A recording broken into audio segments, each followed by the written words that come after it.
Welcome back, finally, to another edition. Is Wu-Tang American Saga? No doubt. I know it took us a while to get this one out.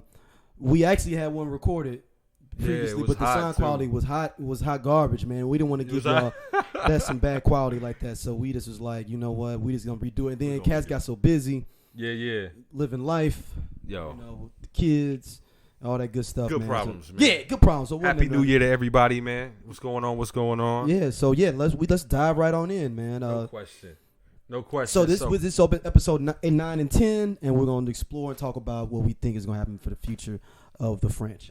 Absolutely. Yeah. Actually, before we dive in, what you thinking, man? We could touch the the topic later on, but what you think is going to happen after? I'm interested the most to see how Power and Divine end up coming together and basically running the Wu business situation. Because they seem like they're so far apart from each other at this point. Yeah. I'm interested to see how, and maybe the situation where the what was the Jamaican brother that got locked up? Cressy got locked up. Yeah. Maybe Divine. Because remember, Divine was like, he really was Raekwon was like, he was shot, but Divine was more like, yo. Because he was sitting in the car waiting, right? Yeah, so it was... Because they kind of kicked him out a little bit. He came in to get... And we're bouncing around, y'all. Y'all gotta know. You gotta know the format is like this. Yeah. But Cressy had the studio time. Shy was in there. Divine came in. Not Divine, excuse me. Power came in. And, you know what I'm saying? He was like, I need to holler at your man. He pulled Shy out the booth. Right. And then it went in the car to talk. Yeah, exactly. Went to the car to talk. And whoop, that's when everything went down. Everything went down. So that, you know what I'm saying, let us know too what y'all are thinking. You know what I'm saying? Appreciate the listen. The Power maybe kind of know though. That's what I was thinking. And I don't want to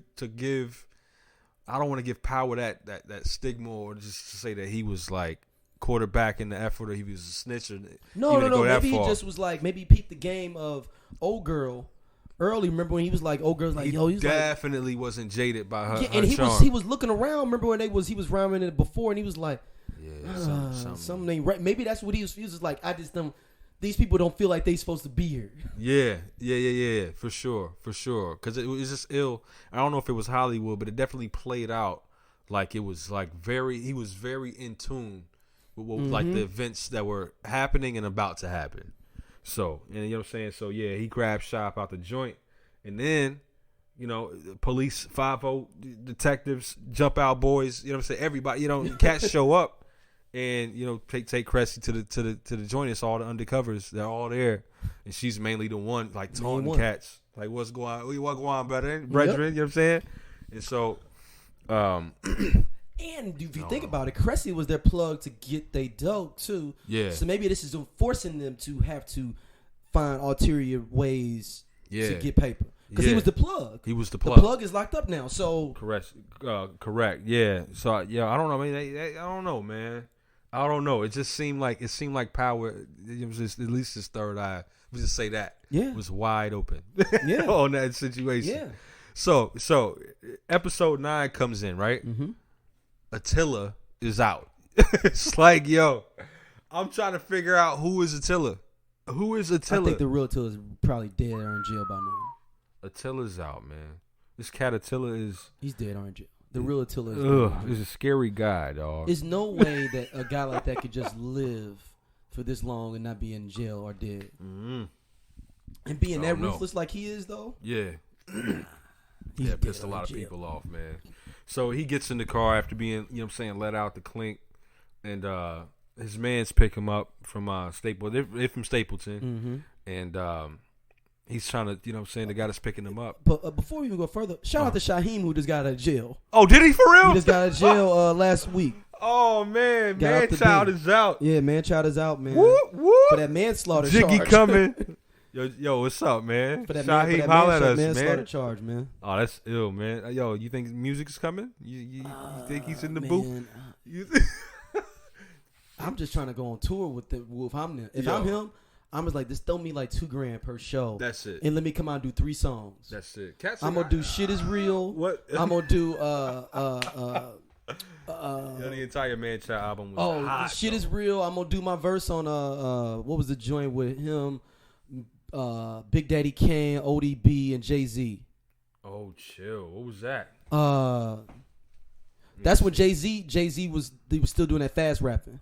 For sure. It would have had to be. Yeah. I ain't even. Hold on. Show and Prove. It's Show and Prove. Show and Prove. Show and Prove. And he's on there. Made me do that. Let me do Shit Is Real, Show and Prove. What is the joint? With Method on the Hood. Al, the Al is calling me. Al, the Showdown Al is calling me. It's on that second generation. That's when he had the video for that joint, right? Yeah. He could do that. Yeah, his one. joints were nice, man. Yeah, and then he could do maybe that joint with the chicks from 702. Boom, get me out of here. I'm telling you, Jiggy coming. I gotta hear that one too, man. Jiggy coming too, yeah. Yo, I used to. Oh my god, that instrumental. I used to tear that instrumental up. Shit is Real's instrumental was Cass was playing that for so many years afterwards, and like if you were listening to radio, people would play that below them talking between like songs on the radio. Yo, that's how dope that beat was. Yeah, doom doom. Yeah. On the break, I'm gonna when we gonna break, and I'm gonna play part of play part of Shit Is Real. Y'all finna get blessed if y'all don't know. Yeah. Just a little bit, man. So Attila. Yeah. Let's get back to Attila. Ruthless cat, man, gets out. Dude picks him up. So on the way back to Stapleton, small talk is not happening. You know what I'm saying? We could just skip past all of that. But Bobby's song comes on the radio. And the driver, you know what I'm saying, he's real scared, but he's trying to keep, keep everything. Yeah. You know that's Bobby. He's like, yeah, you remember Devon? That's his brother. That's Bobby, man. He's like, yo, he's on now. And so he's like, yeah, everything since Devon got, he said, yo, Devon got locked up. Ever since Devon got locked up, you got to go all the way to Park Hill now to get some decent, you know what I'm saying? So that's what got Attila's attention. So he gets out the car. First of all, he mashes dudes' heads into the glass. Yes. He's bleeding. He's like, you ain't put no money on my books, not a single penny while I was in there. I thought we had an understanding. He smashes dude out, and before he could shoot him, he gets out the car, and all of Stapleton is like what's up? Yo, Attila's home. And he's just letting off shots. Pow, pow, pow. So he's a polarizing cat, and you'll see his footprint in episode 9 and moving forward in episode 10, which we'll get into in a second. Something else that happened though. Bobby ran into his first couple hurdles, brick walls in the industry. Mm-hmm. You know what I'm saying? Bobby gets dropped, son. He gets dropped from Tommy Boy. And that was an interesting. We talked about it on the last one we recorded. We knew automatically that Jamie Hector was going to be bad news in general because we already knew. Because he's Marlo. Every time he's Marlo, and you can't trust Marlo. You can't trust Marlo, man. In any role. So Dre, I guess is it's his name in the joint. He's the manager of Bobby, and Gary. Yeah, genius. Genius. Yep. So, Bobby walks into the Tommy Boy office, and she's like, "Yo, worst part of the job." You know what I'm saying? Immediately, just like, "Yo, sit down." We can't. No. We gotta rewind. Okay. Or I'm trying to remember the not because I just watched it earlier, but they didn't. Didn't homeboy Jamie Hector came to see them in the studio when he was in the first and said, did he tell no Tommy Boy scene he was saying that the song didn't do well, and he told him that he got dropped. Yeah, and that's when he ended up making that beat on the outside piping. Yeah. But that was that's episode 10 with the for sure.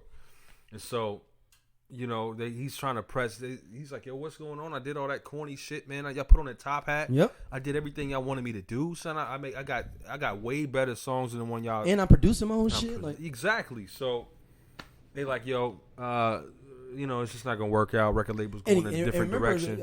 I believe it's episode 8 where he got fucked up because the original beat they didn't get the Denise Williams sample clear, which would have been so clean. Yeah. I love that song, by the way. They redo the beat. Oh yeah, that's it. Free. Yeah, Free is man. Real. Y'all, that's the joint. If y'all don't know that one, go play that. I'm sure our listeners know. Yeah, you know what I'm saying? They our peers. They know about Denise Williams. That's Free. my joint, man. But that song would have been so much better. But like you said, the sample didn't clear, and they let it get out there in the streets already. Yep. So Cats already heard it. They were like, "What's this video version with this bullshit?" It's horrible, man. So it's you know what that would be the equivalent of the clean version. Mm-hmm. The commercial pop, you know what I'm saying? Yep. That would be the prime example of that. and nobody felt it. And you know what I'm saying? That's the feedback they got, and so they dropped him as if it were his fault. He's defending it. He's like, yo, I got better stuff. They said, yo, she said, you know, the labels, you know what I'm saying, looking at getting purchased by, you know, a larger conglomerate. They want to go in a different direction. They want to sign groups. He was like, that's perfect. I got a group. And he was building the Wu then. Yeah, exactly. Handed the tape with Wu-Tang on the tape. She looks at it like it's Greek. She's like, Wu-Tang? Nobody, this is not going to catch on. He was like, yo. And then you know that's when we have Shorty come into the mix because she ends up distilling it, right? Yeah, so in the scene where she takes the lady at Tommy Boy takes the tape and throws it in a crate along with like a million other tapes. Mm-hmm. You know what I'm saying? And so her intern essentially grabs the crate and takes it home. And then, you know what I'm saying, and he's having a party at his spot. And old girl peeps it, who's later the manager. Yeah.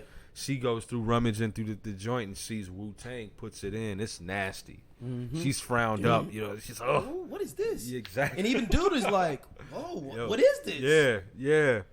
But she snuck it out, though. She snuck it out. And so, even let's stay with her for a little bit. Yeah. Now, you know the show that she took it to that ended up playing it on the airways first is Stretchin' Bobbito. You told me that, and it was a light bulb moment for me because it's Nasty Nick on the joint, right? Mm-hmm. And so, yeah, she's like, yo, Nasty Nick played this 3 times in the park. Like, she was like, how'd y'all, because Cats was bumping it. She was like, yo, how did you get this? This is on the radio. It's like, yo, Nasty Nick played this. What you mean? He plays all the hot, you know what I'm saying? All the hot joints, all the underground class. Stretchin' Bobbito. Stretchin' Bobbito, man. Stretchin' Bobbito. That makes so much sense, man. Dude, this is not, because people got to remember, this is even before we even get to Protect Your Neck. Yeah, for sure. This is some underground shit that I don't even know if we can even hear. I don't even think that song is even the song that was played. Did they have that song? Yeah. That's the Seventh Chamber. Motherfucker. That's the Seventh Chamber. Yo, that song is hot. You know what I'm saying? Damn. Everything. And it's wild when you listen to it and you play it against like the original. Yeah. The actors sound a lot like how they sound on the record. Song. Yeah. So, and then shout out, because we're going to do this later on, but shout out to my man, what's his name? A-Son, TJ Adams, man. Oh, my God, dude. That cat, man. He's a fucking... Yo. He's a fucking problem, man. He's got to be... Yo, that's method acting to another level, man. I mean, you know what I'm saying? Damn. It's like you would think that he was... Like, you forget... I thought that was ODB's son. Yeah, straight Until up. I really looked it up, I was like, TJ Yeah, that's not his son. Young dirty bastard. Yeah. That cat's a trip too. Yeah. Oh yeah. If you follow him, but nah, man, TJ Adams is killing that role, man. He's like possessed. Son. So yeah, so all these blocks are setting up for how the Wu is coming together. Right. But it's interesting that they have all this dope stuff that's happening and they don't know about it. Mm-hmm. Well, RZA's getting more knowledge of self. Facts. You know, he's really getting into his knowledge and learning the principles and stuff, because then we have a retread back from the Just Ice thing. Mm-hmm. Somebody else ran into him. Who was it that ran into him that challenged him again? Right, so he ran into was this another 5% brother, right? Yeah, it was right? The cat that was like, he had his people with him. He was like the cat that was out there teaching. Yeah. And they walked up. It was Bobby, it was D Lover, and it was A-Son, I believe. And they walking through the park after they just picked up the heat from the DJ cat. You know what I'm saying? And so when they was finna ride on Attila to get, because so we jumping around again. We jump around, but Attila ran up on and ran in on Bobby's crib looking for, you know what I'm saying, the money, and we'll talk about what that looked like a little bit in a minute. But he runs up on the Nation of Gods and Earths. And immediately D Lover, if we've already established, he's the super sensitive, also fireball character. Like we said, man, before. Yeah. Everything Ghostface comes out with makes so much more sense now because of this character development, right? So, yo, while a guest starring me. Yo, The most emotional cat in the Wu. That's why he had the most emotional songs, y'all. Period. Yeah, so they walk up on the cats and dudes say, oh, here go Prince Rakeem. What's up? Come here, Prince. Let me holla at you. And so Bobby goes over and immediately D-Lover's like, yo, nigga, we ain't on that shit right now, nigga. You know what I'm saying? Yeah. And actually, he ran into the same Dude, crew before when he was selling dope in the park. in the park. He was like, nigga, do you have knowledge of self, nigga? It was like, But I'm trying to figure out when did he start getting sad. When does Ghost flip to start getting more knowledge of self? Yo, I don't know, man. I don't think, at least in the storyline, we can kind of try to judge it off of the music. Yeah. But the storyline hasn't touched on it yet. Yeah. You know what I'm saying? I think it was after he started paying attention to the disciplines of the Shaolin versus the Wu-Tang, though. You know what I'm saying? And then hanging out with Bobby and Genius and Divine. Because I don't know if Divine was, you know what I'm saying, was there yet either, though. But I mean, he's got to be. His name is Divine. I mean, I don't who named him that, though. Did he take that name or was he given that name? So, Yeah. you know, so I don't know. But yeah, Divine. Yeah, I mean, and we got to go back to episode 8 here. Yeah. When we talk about with Bobby in the video shoot, and Ghostface is so emotional that Raekwon just happened to come over there to hang out. Just it. Just Ray to was hang like, out. "Oh, you got groupies now?" And I'm like, Ghost like, "Yo, what these Park Hill niggas, son?" yo, and that dude is killing. He's killing his Ghostface because I can just see Ghostface Already living man. his life like that. Yo, it's crazy. Actually, you know what I saw? Sidebar. Mm-hmm. I don't know if you've been catching up on the Messiah. You know what I'm saying? I need to watch that. I need to watch it's that. pretty dope, son. It is? Okay. He's in it. Oh, dude is in there. He's in it. He's in Okay. it. I ain't gonna tell you what he's doing. We guess another Another thing. breakdown. So But- no, I mean that's just funny to me. We can go back to 9 and 10. We Yeah, discussed 9 and 10. yeah. You go back to our last episode. We Oh, discussed man. episode 8 in depth. We on should that we should fire away at the funniest like Ghostface moments in this. one. Oh man, yo, somebody let us know if somebody has done that already, like it's on YouTube. Let me see. The funniest D-Lover moments, Yeah. yo. Let me see. Easy. That'd be yo. So yeah. So anyway, like you said, Dennis went back to Wall Street. He started sticking cats up. He saw Divine, couldn't get his attention. That's when he ran into the Nation of Gods and Nurses. Also when he held up dude for his fake Rollie. You know what I'm saying? For no reason. He was like, yo, is that gold? He's like, yeah, 24 karat, man. He's like, give me the watch, son. I thought we were boys, D-Lover. My name ain't D-Lover to you, son. I thought we was good, D. Like, no, you give don't me know the my watch. Give me the watch. Yeah. But, yo, what's funny, Keep too. going. You got the synopsis. Keep going. Yeah, what's funny, too, man, is, and again, bouncing around. Mm-hmm. D-Lover is almost solely responsible for like adding the motif of like Wu-Tang to that group. Like Bobby was on it, but D-Lover like made, you know what I'm saying? Like he put it together. He put it together. That this is what we need to do. This is, And that's one of the fly scenes is when they flipped it and they had, you thought she was really watching the thing, yeah, watching the old school which one, Kung which Fu. movie was that? I don't know, Five Deadly Venom, something like that. Five Deadly Venoms is no, because he was like, remember, but it ended up being they it could've flipped been it that one. yeah, because it'd have been five. It might have been Wu-Tang versus Shaolin. It is Wu-Tang versus Yeah. Shaolin. You're right. And they flip it and they flip the movie and have it actual real people talking hip hop, talking the culture and shit. Yeah. And they got on acting kicks. it out. And they had on like kicks. And shit. they got on. That like, was dope. Yeah. Because it took me a second to realize it was like this was like they modern day. this. Yeah, They did a good job with the production. Did a good job with that. Yeah, they started. Yo, I thought I was tripping too. It took me a second, but yeah, man. Let me see. So, yeah, he's heavy into the Shaolin movies, Dennis, and that's when he like, you know, he's watching these movies with his little brothers, man, and little brothers are on it too. Yeah, differently, they it. just fans. And they're handicapped kids, we know, Exactly. and they different. And that's something interesting too. Yeah, Ghost was like, is that like you could see how he's tattered by life to a certain extent. He's basically a homebody kid that had to take care of these two boys, but he wanted to be out there doing his thing. Right. And he's got a mom that's kind of not. She's got her own thing. Going on at the same her time. own struggles. Yeah. And he has emotional shit that he probably hadn't dealt with because of this situation. And this is a time when we weren't talking about our feelings. Fuck no, this is before. The Wu-Tang didn't come out to 93. I think this is like 90, 91. This might. When is because I think Prince Raheem came out in 91. I think. So yeah, man. I mean, men weren't allowed. You know what I'm saying? in our lifetimes. You know what I'm saying? Yeah. Not to unpack certain things, at least publicly. So yeah, he's dealing with a lot, man. But you know, even his mom had some insight too. She was like, "Yo, you still why y'all watching this again? You know, it gets better every time." That's what he says, and like, you know what I'm saying? It's just like, "Yo, what is it about?" And he's like, "Yo, it's about brotherhood. It's about discipline. It's about, you know what I'm saying, overcoming obstacles." And she was like, "Brotherhood, huh?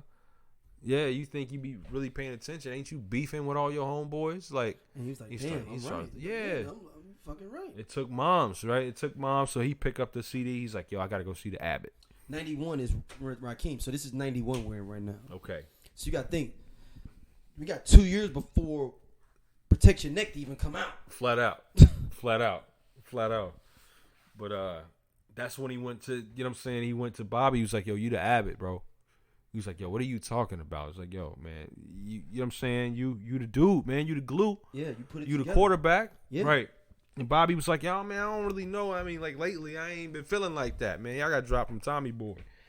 D-Lever was like, "Good, nigga, that top hat shit wasn't you anyway. You know what I'm saying? So everybody's getting, like, insight from their circle. D-Lever's getting insight from his mama, who then takes that to Bobby, and he's just like, "Yo, the Wu-Tang versus the Shaolin." You know what I'm saying? He pours them 2 beers together, and he's just like, "Yo, separately, they're independently dope, but if you put them together, they'll fuck you up." And he tasted it. He was like, "Yeah, this is terrible, man." But he was like, "Yo, you missing the point, basically." But, and that's when he was like, "Yo, you the Abbott, man. You the one. You the dude, man." So, yeah, man, that was ill. You know what I mean? I thought that was, I mean, it's a lot of gems, and it's a lot of, like, synergetic gems in the script. And, you know what I'm saying? I'm glad that, like, I trust it on one hand because it's very, like, Hollywood and maybe romanticized, but also I got the confidence to know that, like, Riz is involved. Like, everybody's involved. I don't know about you, God. Yeah. I don't know about. I don't know about Cap either, though. Is Cap involved? I don't know, but I mean, they show Cap in jail. I mean, they did show Cap in jail, man. And I mean, you know, Ill represent Park Hill. What up, Park Hill? By the way, from Park Hill. Shout out to Park Hill, man. Indeed. Stapleton, while we at it, I'm talking. That was the insider. I'm from Park Hill as well. So, but yeah. So you know what I like though, man, the way episode 10 came in, man. They was playing the Vibes and stuff by Tribe. You know what I'm saying? Yeah. And then she was like, "Yo, Phife just made another sports reference. Take a shot." And the thing that keyed it up is more of, and going back to the Attila thing. Yeah. Were those kids talking about Tribe and how much they made? They was talking. So they talking about Prince Raheem. Rakim, yeah. So they the kids on the block saw Rakim and was just like, "Yo, what's up? Yo, you on? Like, yeah, you doing neighborhood? I heard you on the radio. Hero, yeah, for sure." And then Asan walk up, and he Asan. So he's like, "Yeah, we on tour and shit. Yeah, we doing all this shit. You know what I'm saying? You know how many bitches we fucked last week?" So they say, "Yo, how much did you get?" And he was like, "Yo, Bobby was like a gentleman never tells." Asan was like, "Yo, he got like 100,000 for that joint." He was like, "Nah, man, I just got like 60. You know what I'm saying? Ain't nothing to it." So they walk away impressed. They like, "Yo, this is 91." Yeah, they like 60 grand. Son, he was, "Yo, what?" It's for some cats from the hood. From the hood, you know what I'm saying? Cats that you could touch. Not that much older than us. Like this cats we, you know what I'm saying? Tangible cats. So they walk by. They like, "Yo, I can't believe he got 60K for that, man." And they unfortunately walk by Attila, and he's like, "Oh, word? Niggas out here walking around with 60K?" So he got to go get it because that's how he get down. About going to Rob D. Yeah, for a couple of grand because that's all he got. 60 off the top. It was kind of ill though how that meeting happened too. So you know what I'm saying? They met over at Fat Larry's. You know what I'm saying? Restaurant. Bobby and Attila. Before that. 60K for y'all reference. 60K then in 1991 is $113,204.41 now. Word. Yeah, That's crazy. that's the inflation value on that. So you gotta think, Yeesh. you doubling up, damn near. So he thinking. So you gotta think if somebody's like, yo, I'm gonna get $100,000 off somebody. Yeah, right. Think now. about that's what he's thinking. Like, yo, $60,000. Change some shit around. Change some shit around. Your $100,000 change your life. Straight I won't up. change it a lot, but you can move. You can get a lot of different shit going on with A $100,000. little bit of stress might be lifted from you. For You know what I'm not saying? for a long time, but But- for a nice period of time. You know what I'm saying? Exactly. So before I was going to talk about how Attila and Bobby met at the restaurant, but before that, He robs him for everything. he All robs his him masters for and everything. Exactly. So Attila finds out that it's 60. About the 60K. He then goes to Bobby's house.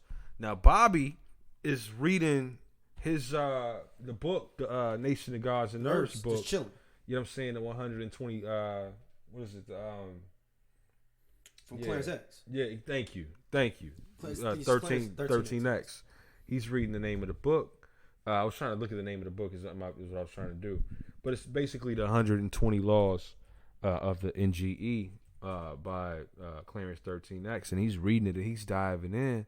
And then Sheba the dog, you know what I'm saying, making all kind of noise upstairs. And he's like, yo, Sheba, shut up. It's called Supreme Lessons Thank of you. Gods and Earths for people that want to Thank you. Damn, I'm fucking $75. Yo, I need to be. Yeah. You need to be. It's probably worth double that. Yeah. But yeah, so he's down there getting his lessons. The dogs start going crazy upstairs. He's yelling shut up to the dog, and dog's still persistent, loud, just going off. And so he gets up, he slams the book down. He's like, damn man, I gotta get up. You know what I'm saying? Sheba, shut up. He gets up there, he's like, what's going on? He looked through the thing. Attila's breaking in. He's kicking the door. Kicking in the door. Oh man. So they get up out of there. Attila's looking for the 60K. He's tearing the house up, yo. Everywhere. So what he did take, he didn't get the 60K, but by the time he made it to Bobby's room, he flips the mattress over, and all the demos, all the tapes, all the tapes, all the equipment, all that is in this box. And he was like, got it. You know what I'm saying? So that's fast forward to actually halfway fast forward when he ran into the NGE, the Nation of Gods and Earths, again, when we said that the D-Lover kind of snapped like, nigga, we ain't on that. But Rakeem was like, yo, I know today's mathematics, and he spit him. Yep. You know what I'm saying? And so by the time they got to Gary after that incident, D-Lover had to get up out of there. RZA or Bobby was like, yo, we almost caught a beat down by the gods, but I was sharp. My tongue, I used my tongue like a weapon. So Gary is like, Genius is like, so which weapon you gonna use? Because you know what I'm saying, they was walking around in the first place trying to pick up heat in the park. So you throw the heat down. He's like, yo, I got a weapon. He was like, yo, but which one you gonna use though? I said, what you mean? He's like, yo, you just said your tongue was like a weapon, right? So which one you gonna use? You gonna use the heater? You gonna use your sword for real? And so your tongue. And so he slaps down 50K. He's like, yo, I've been meaning to get this to you anyway. I feel like you need it more than ever now. You know what I'm saying? So now we back to the point where Fat Larry, where his moms used to work. Bobby's mom's was a waitress at the restaurant, if y'all remember that. Fat Larry gave him the back room. He was like, yo, this meal is free. Tell moms if you make it up out of here. I said, hey. Because he know who the fuck this dude for the media. Yo. He's like, yo, nigga, last meal, nigga. Type shit. Yeah. And Bobby tried to do it like brokering it like a real G would do. He like, did. you know, like, let's sit down and talk about it. Like, this is what this is. Allegedly, online, they saying Attila is in the Method Man video. Say word. Which one? Oh, Method Man? Yeah. METHOD Yeah. Man? So, it's saying here, this is just a Reddit thread. I just pulled it because I was trying to figure out. It says a guy on YouTube says that the real guy is based on a real guy, supposedly the bearded guy wearing the bandana next to Method Man in the METHOD Man video. So, if that's true, I'm gonna say if. It's kind of ill because they putting everybody on. Did he bully his way onto that video shoot? And does he pop back up like, yo, y'all need to come up off, blah, blah, blah? Yeah. yo, I ain't gonna pay you, but I tell you what I do. I'll put you on. You know what I'm saying? Slide you around some shorties real quick and let you get fly. You know what I'm saying? It ain't quite 60 G's, but hey, you'll live forever in this video. But you know what? We're gonna take a break. Yeah. We're gonna play a little Shaheem for y'all. No question. We'll be back in a second. Yeah. Where all my niggas at? We up in here, what? Word up, all my peoples, criminals in the P-Now. We are back. So, Attila, man. So, the idea that he took everything he had and knowing where they are now is kind of a crazy thing to think about. Of like yo, basically, he going to have to rebuild this shit. Yeah. Unless we see in season 2 that maybe he is the dude that's in methamphetamine. And somehow he brokered some kind of deal and figures it out and gets his stuff back. But probably more than likely he just had to restart all over. In what regard? What you mean? Like his beats and all that stuff, and it's like, fuck it, we just gonna do all this shit all over again. No doubt. So is this the RZA murder case? What you think? That's the thing that confuses me because he ends up shooting Attila. Yeah, he didn't kill him though, right? Right. It doesn't say. Right, but that situation happened in Ohio though. That's what I'm saying. So that's what confuses me of this situation. I know it's drama, and this shit might not even be true at all. Yeah. But it makes you think like what was the real what was the thing that drove him like that, because you got that attempted murder charge on him in Ohio. Yeah, and I mean, I don't know, man. It doesn't. I don't know. Time wise, it may or may not pan out, but location, like the way it builds up. Maybe it is the shooting. They just kind of changed it for the moment. And I didn't know Ghostface went with him in Ohio. That's how it concludes, right? Yeah. You know what I'm saying? So yeah. So let's talk about that though. So like the whole when they were about to ride on Attila, like right in front of that time, Shuri's on a bus, and she's made it. Yeah, she made it to New York too. Like she was there. She sees D Lover and Bobby walking down the street, planning the whole situation and getting ready to execute. And so, she pulls up. They got it. They separated to their corners. They ready break. You know what I'm saying? Put their hands in and let's go. Bobby to his corner. D Lover to his corner. And right at go time, she pops up. Boom. Like, hey, I need to talk to you. What's up? Yo, you couldn't call me? Like, yo, chill. You gotta leave right now. Like we got like right now, you gotta go. Like yo, this ain't the time right now. This of all times ain't the time. So she's looking like, yo, you ain't got time for me. And I don't know, like, I mean, that was a big egg she was finna drop on dude, but she couldn't tell in that moment that he had something going on. I could, what I'm saying? I saw the character build up on that, what I'm saying? Yeah. So, or the scene build up. But if I were her, I'd have been like, yo, what in the world? He ain't never just like, what I'm saying, put a wall up like on me like this. Like, nigga, you gotta go. Not like right now. Like, I don't care. Like, whatever you finna say can wait. Whatever it is can wait. Right now, this ain't the moment. This ain't the moment. She looked past all of that. He's trying to walk off. She's like, I'm pregnant. And then boom. Exactly. And Bobby pop out like, I got to do this now. He don't see D coming around the corner. Everything they just discussed 5 minutes ago ain't happening. He's in the dark. He like, yo, where's this nigga at, man?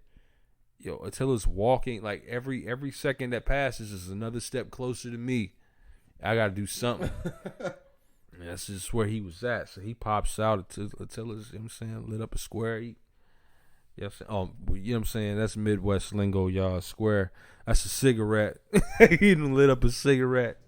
And Bobby's like, go time, man. Now or never. He pulls out the heat, turns around. Attila, eye to eye. He reaches for his joint. Bah! You know what I'm saying? Bobby let one fly. Knocks him on the ground. And then D Lover and Shuri run the other way. And then fast forward, they on a Greyhound headed back to Ohio. So they skipped the conversation about, where was you at? Shuri, when did you get here? How are you here? They just on the bus. They missed the conversation, like, because they just alluded to the fact that Bobby knew at this point. And they weren't clear about it. I just feel like he knew just based on the conversation. Like, what I'm saying? When we get to Ohio, y'all niggas let me know when y'all about to have this conversation so I can get out the room, because I ain't trying to be there for that. That shit. You know what I'm saying? When y'all tell moms, I ain't trying to hear it. And Pops, for that matter, because dude is her dad. Yeah. And Divine's dad. That's Divine and her dad? Yeah, remember the scene when what's it's his little name? boy's dad too, right? Little dude's dad too. So RZA's the only one that's not his dad. I mean, it's a bunch of them, but on the show, and in real life though, it's like 10 of them or something. Yeah, it's like on the show, I think it's just like RZA, or Bobby, but what's Bokeem Woodbine's character? Tyrone. Yes, Tyrone. So when Tyrone comes home, was it Shuri is just like playing him to the left, or was it Divine? I think Divine pulled Shuri into the kitchen and was just like, yo, you know what I'm saying? Get this dude time. He been down. You know what I'm saying? I can speak from from experience that when you down, the world still moves on and you feel like you've been forgotten or left out. So he's doing everything he can to try to be here, and that's more than what I'm saying other cats can say. Safe for in general. Yeah, so that's both of their popses. I didn't even damn. Yeah. So let's talk about Divine for a second with this whole thing of still trying to be in the game. Still, he on that Mitch shit. If in the Mitch shit, if anybody knows, you seen Paid in Full. I gotta be in the game. It's something about that. Remember, he was like, Mitch was like, it's just the game, man. I just love the game. Yeah, is the fans gonna love me if I ain't playing? Gotta be a part of the game. Gotta be in the game. And that's what he is, because his whole power of who he is being in the game. Yeah. And like he going all the way to what the Harlem or something to go get dope? Yes. Yeah.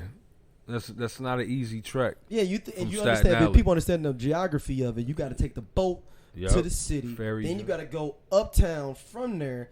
You talking about an hour and a half, 2 hour commute to go figure out what's going on. Yeah. And you got to get the dope back. Exactly. And that's probably why he was pressing about trying to use Homegirl's car, because he probably like, shit, I got to get my bricks back. To go back. Yeah, man. And so this was a situation too after Attila hit the house, and you got D-Lover and you got Divine and you got Bobby at the table. Bobby straight up told Divine, because Divine was like, what we finna do then? Like, you know what I'm saying? Because at first he was like, nigga, it's just music. You can make more. Like, chill out. You know what I'm saying? But nah, he was like, nah, man, this is my music, bro. Like, you know what I'm saying? Like, I need my music back. And so Divine's like, all right. Hits the meeting with D-Lover, himself and Bobby, and he's just like, all right, what you want to do? And Bobby was like, yo, we got it. You got to trust me. You got to fall back on this. Yeah, because it say you already hot. He said, you already did what you need to do for the family. It's my turn now. You hot. You got to chill out. But this cat and is the whole thing hard. was Divine needs to chill out. He need to chill out. And he don't want to chill out. So shout out to that dude, the dude that plays Divine is your friend. Oh, say word? Yep. He's your friend. Yo, I didn't know that, man. Yeah, he's your friend. My gyms up too. Yeah, he's your friend. Julian Elijah Martinez. Yeah. What up, 06? Yeah. But yeah, man. That's that character. And he's doing an excellent job, man. Oh, he's doing a great Divine. job. Divine is conflicted too. He's got shoot, man. He went from the man to a janitor, man. Not to diss janitors, but you got to think where he was at. It's a large shift, yeah. What he is at in his mind, or what he's doing, that's a step down for him. Yeah, for sure. And so he's doing it the humble route, man. And it's like even he talked to his boss. He was like, I'm done with this job in like 2 hours. I'm here for 8 unused. I'm here for 10 hours. You know what I'm saying? Like, comprehensively. Can I go home? And he was after like, I'm no. done. He's like, nah, man, these white folks think it take 8 hours to get done. So you just got to chill. It's a radio in the closet. He's like, and maybe that's where he starts really listening to the music and understanding, curating and understanding on his side of the management side. Could be. But I'm interested to see how that corner that you know what I'm saying, that turns in the next season. That and the power divine dynamic, like you said earlier, that's gonna be fresh. And then to get introduced to you know what I'm saying, Master Killer. Yeah. Get introduced to reintroduced to Cap. Yeah. You got. Yeah, I really wish INS would have had more lines. Joey Badass. Yeah. The inspector. I mean, he showed up. He was in the scene with when he's spitting in the booth. Because he got everybody in there, and it was like crazy. Because you look at everybody's hair is growing. Yeah. And it shows the time passing about what they trying to do. Yeah. And you know, and then you see that this is coming together. So if you see in the booth, you got INS. Is Meth there? Meth is there. Yep. ODB. P Yellow Style. Buddha Monks with the and owl. Genius. Genius was nasty. And it was and what you call and no, that's when Bobby calls D and was like, "Yo, listen to this shit. Something's missing, yo." He was like, "Yo, y'all got a phone I could use?" And he just played it for him with his answer machine. For y'all younger folks, it was actually back in the day. You used to have an actual cassette tape that you would put into the machine to answer the phone calls. That's right. It wasn't no voicemail. It was a cassette. And it wasn't a regular size cassette either, yo. It was like this little bitty joint. Yeah, like no. Sometimes they were real cassettes. For real, we always had the little ones. Yeah, no, we had I've seen the big mini cassette and the big regular go to get you a cassette to like make a mixtape. Yo. Cassette. Maxwell. Yeah, exactly. Exactly. Yeah. And leaving that on there like, damn, like. So my thing is, when they were all in the booth, they doing their thing, and it's just a magical thing of seeing them brothers trying to come together, but all this drama going on around them. No question. At the same time, and then Bobby finds out he's dropped. Yep. He goes out there and he's making it beat, and you can hear like the little grimy beat he came. At first he was just knocking it because he was upset, but then he was like "Yo, this sound kind of." He's like, "Yo, rock with me right quick." Yeah, like hold on, y'all. Come on, like what the fuck? What was it? A-Song came out like, what the fuck you doing? He was like, "Yo," he's like, "Yo, this sound kind of ill, son. It sound like you about to go to war or something." So yeah, and then it cuts to all of them actually spitting their verses, and they murdered the verses. But like Bobby said, he was like, "Yo, man, there's something missing, right?" And it's D. Like we talked about earlier, it's D. It's D, man. So he gets on the phone. He calls D Lover. He's like, "Yo, I need these hot 16, son. I need you to come in here, and I need to, you know what I'm saying, lace it." D is like, he hears it. You know, when he goes into the Wu-Tang, we talked about earlier when he starts watching the Wu-Tang, he talks to his moms and all that. Exactly. That's in we get into that. Exactly, man. And again, so that track is called. We should have did a trivia, man, to see who could pick it up. Yeah, you know, you said the 7 chamber, right? Yeah, it's 7 chamber. Yeah, already. But yeah, go listen to that, man. Yeah, so and you'll appreciate how accurate these cats actually sound. Yeah, to the original. Yeah, it's impressive, man. Y'all can email us landocalpod@gmail.com. Indeed, hit us up with that. Season 2, man. Right? Season 2, man. So listen, it's not. It's all of us are anticipating the season 2, obviously, right? And for good reason, man. They've given a lot of clues, and the way it was scripted is that there's a season 2 coming. You know what I'm saying? Wait for it. But I've done a lot of digging. You know what I'm saying? And what I've found is that Wu-Tang American Saga season number 2 release date is TBA. You know what I'm saying? I don't know if that they have not, you know what I'm saying, been picked up for season 2, renewed, or if they've been canceled. I don't know. But it's TBA everywhere I look. It's TBA to be announced. You know what I'm saying? So they know we're not getting it in 2020. Then. Nah. You don't think so? They're not shooting it already. Yeah, well, yeah, exactly. Because if they were shooting it, it would say so, right? Yeah. Like you got. I mean, you got to think about production time, editing, all that shit. It's gonna take a minute. Unless we're gonna get it at the end of 2020. They're gonna give us the. So we got this at the end of 2020 in September. Game of Thrones treatment, dog. Yeah. Yo, another episode coming out 2015. Yeah, but we saw how that worked out for Game of Thrones. Yeah. Yes, we did. That wasn't the best idea to take a year off. I mean, it probably was, though. They probably been even shittier of its last season. Yeah, man. But what do you think or want to see in the second season? Yo, all right. So second season comes around. Obviously, definitely trying to pick up where we left off, exactly where we left off. I want to see how Ohio plays out with Shuri and D Lover. Also, again, you said it, I said it. Definitely want to see the power Divine, Dynamic, and how all of that plays out, because it definitely in history played out. Yeah, you talk about when we had a break earlier. Yeah. Talk about we talking about the power thing with his parents. Yeah. So yeah. So you'll see it in episode, I believe it's 10. Power. You know what I mean? He's it's funny too. I'm gonna make a comment about that after I make this comment. But Power goes to his I guess it's his pop's shop. It could be their parents, but the pops is the only one that's always ever there. And he goes there and he's trying to stash this money in the vent. And Pops comes out like, I done told you, we ain't that kind of family. Like, get that filth out of my shop. And he's just like, he tries to play it off. He's like, yo. Like, no, this the last of it. Then he said, like, I'm just the last of it or something. Yeah, something like that. And he's like, yo, you know what I'm saying? You need a couple repairs around here. You could just use the money for that. He's like, yo, no, that don't fix everything. You know what I'm saying? And so I was gonna say though, the type of families that these cats come from are solid, man. Yeah. So like Power comes from like his dad. I think was Power a veteran also? Yeah. Because I know Hayes was. Remember Hayes was? Yeah. I mean, I don't know about Power. I don't know about Power. Power. Hayes was definitely a soldier. And that's a real person though. That's not even a made up character. That's a real person. That's real life, exactly. So Power's as is Power. Power's dad was a veteran. Come from, the struggle, but he came and he did his thing and did what he had to do for his family. Power wasn't raised up to be no villain, if we could use that terminology. He was raised up well, you know what I'm saying? And so he had a two parent structure household, and he chose the streets. Same thing with Shy. So when Shy, if you remember Shy when he go see his mama at the church. Yep. He walks in and she's directing the choir. She's the choir director.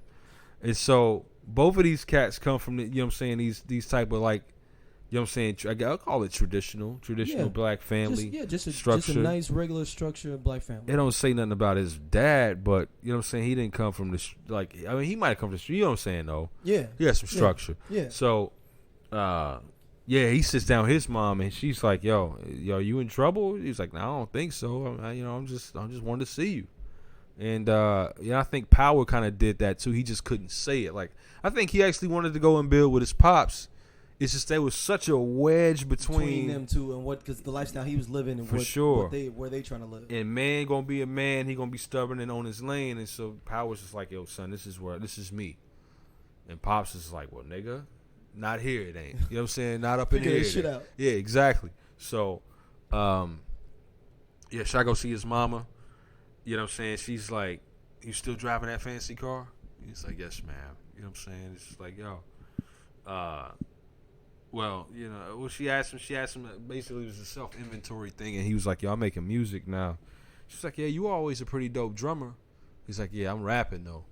You know what I'm saying? And so, you know what I'm saying? That's kind of how he went. He was longing for that connection with his mom, went to the church, saw her, reconnected that. I don't know. So maybe in the second season, we get to see that. Hopefully in the second season, we get to see the introduction of Master Killer and how he fell into the fold. You God, you know what I'm saying, where he's at. We saw Cap already, but maybe be reintroduced to Cap. You know what I'm saying? That kind of stuff. That's what I want to see in the season 2, man. Also, you know what I mean, what happens with the Steve Rifkin connect. And that's the big one. Yo, that's the big one. It's kind of ill how they scripted it too. Like, who was banging on the door at the end of episode 10? That was Steve Rifkin. Nah, so proverbially, Steve Rifkin was like calling the phone, banging on the door. Like, that was who was banging? Like the physical door. I thought was that the physical door was. Was that Ray? Was it Ray? I think so. Okay. It was Ray.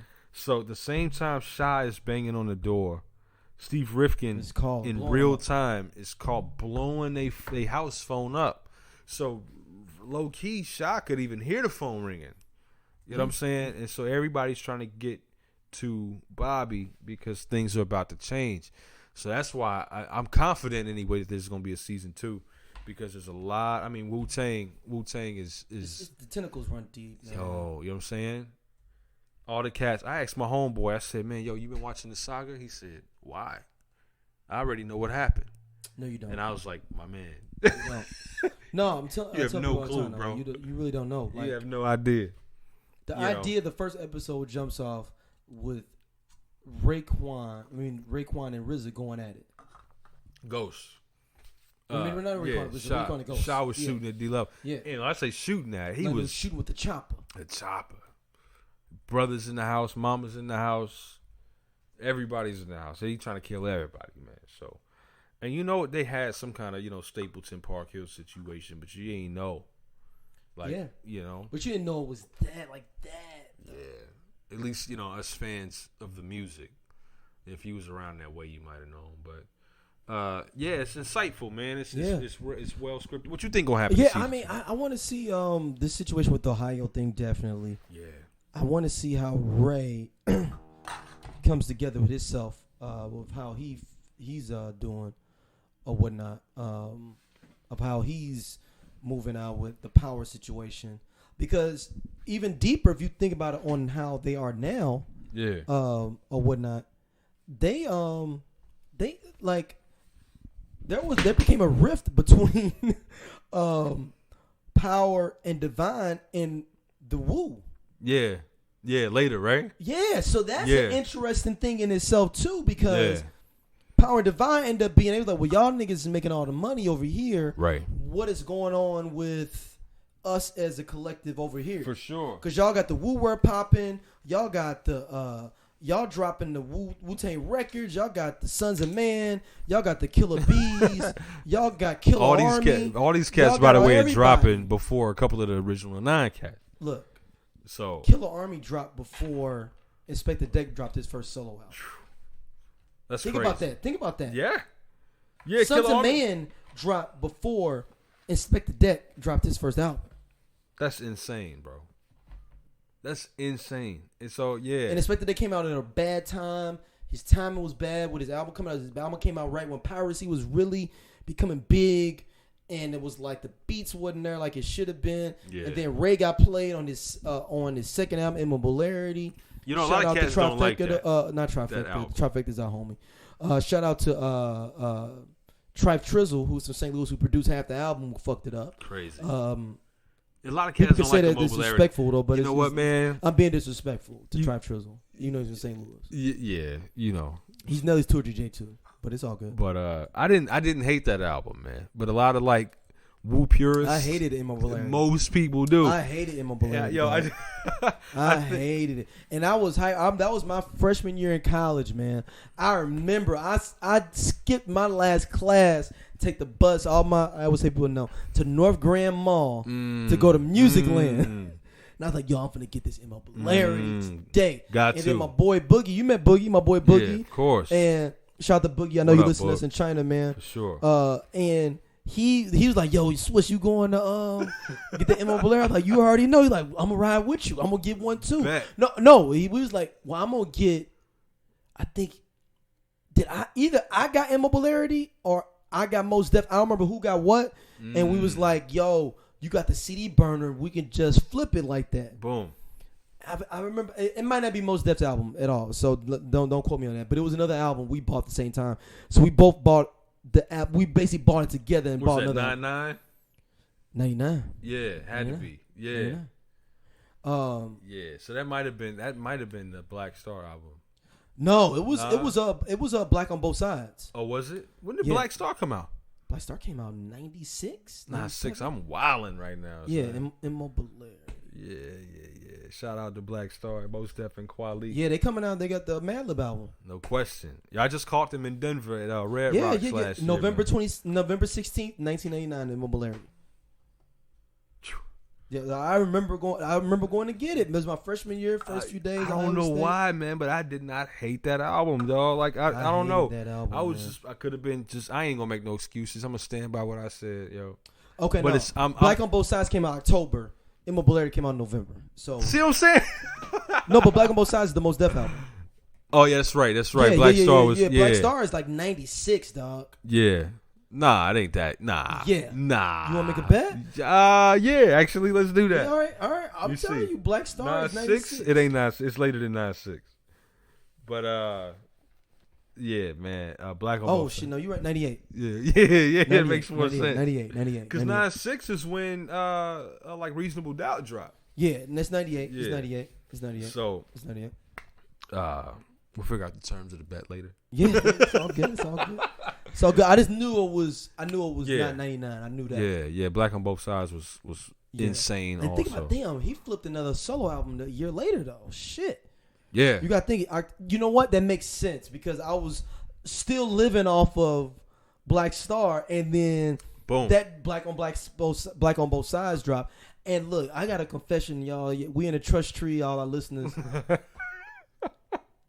I was not the biggest Talib fan on the on the Black Star album. You know what, man? I didn't get on Reflection Eternal. I know until like another 6-7 months after it dropped. Yeah. I think I really got into it. Really, the blast is what really pulled me in though, because I didn't like Move Something. That was crazy. I didn't like Move Something. I like Move Something now, but I didn't like Move Something then. The the first blast was insane though. Yeah. It was chill. It was like and I think the blast, and I was like, I was back then I was sacking and selling CDs, burn CDs then though. And a dude came through like, yo, you gotta burn that Reflection Eternal for me. I was like, really? And I was like, really, man? Like, so you you really made like you Talib one like too, that? man. And no, I had it on my computer, so I started listening to it. I was like, oh, this shit's dope. Kind of dope, yo. Exactly. And then I went back and understood Talib's verses on Black on Both Sides. And now Talib was one of my favorite, not Black on Both Sides, on Black Star album. And I always, if I ever met Talib, I would let him know like, yo, like I was sleeping on you on the first album. Yeah, nah, for sure. He's definitely one of them cats you got to go back and do the knowledge on, because Mos Def is like, I think it's just because I think what it is. He's got the personality. He's got the personality. He's more charismatic. Kweli is monotone. He's an MC's MC, and he's an MC's MC. He's MC, exactly. His cadences are faster. He's blue collar. He's a blue collar MC. Oh, that's okay. That's perfect. He's that's a blue collar MC. What's your favorite track on Black on Both Sides? Black on Respiration. Both Sides. For real? Respiration. Mine is Redefinition. Redefinition is dope too. Respiration is so dope because it's got so many dope lines. KOS is Knowledge itself is dope. Yo. What you call is dope too. I know we diving into hip hop, but y'all ride with us. We you know. Oh man. Thieves in the Night. Oh, Thieves in the Night was insane. Thieves in the Night. Actually, you know what? No, I take that back. Thieves in the Night is my favorite song on that. Thieves in the Night was on repeat for a long time. The lines that they were spitting on there like that are relevant to today. And you know what? I take that back. Originally, Restoration was my joint, but as I got older, Thieves in the Night became my joint though. Like, especially Mo's verse though, when he goes, Accept the deception, believe Yep. the perception. Yo, yeah, that verse was. He's like, we either niggas are kings or bitches are queens. Straight up. There ain't no in between. Yo. He said, full of short attention span, short tempers, and short skirts. Talking about he acted a fool on that verse. Yeah, as I get older, Thieves in the Night is number one, but Restoration is dope because the verses are dope, and then Common has one of the dopest verses. Yo, and were lines of something that I've applied to my life. The Bitches of Queens joint is definitely applied to my life 100% too, though. Right. But that one, the line where he says, I asked my man about how traveling the world sounds, and come to find out he hadn't been past downtown. And to think of that, the idea that where you living at, what you experiencing, what you doing, somebody else is wish what they were doing, what the fuck you doing, or think that what you're doing now is unattainable. Crazy, man. And intangible, like couple people down, like your man. Yeah. Yo, I asked my man how traveling the world sounds. He said, "Kind of find out." Hard to imagine he hadn't been past downtown. It's deep. Oh, yo. We have to do a whole episode on the Black Star. Man. What do y'all want us to do next for our reviews? For sure. Do we go back and do something like The Wire? Do we do something moving forward? Coming out, they got the Fargo season 4 though, with Chris Rock in it as a Kansas City mafia boss. That's crazy. We might need to do that. That's April though, but I know people gonna want us to come back for April. Yeah. Oh man, let us know what y'all think. Yeah, for sure. There's a lot of good content for us to put out based on the things that people, we are, as busy as we all are, listeners, you all included. Yeah. we find ourselves probably, you know what I'm saying, birds of a feather to the same content. Exactly. So what y'all feel, emails landocalpod@gmail.com. Let us know what y'all want us to kind of rock with or whatnot. Absolutely. We will do that. And thank y'all for listening to the whole thing, man. I mean, y'all, the listeners, y'all been dope with this, man. Like, Super listeners dope, been man. dope with this. I appreciate it. We'll be back soon with something else to review and talk about. For No y'all. question. Peace. Love.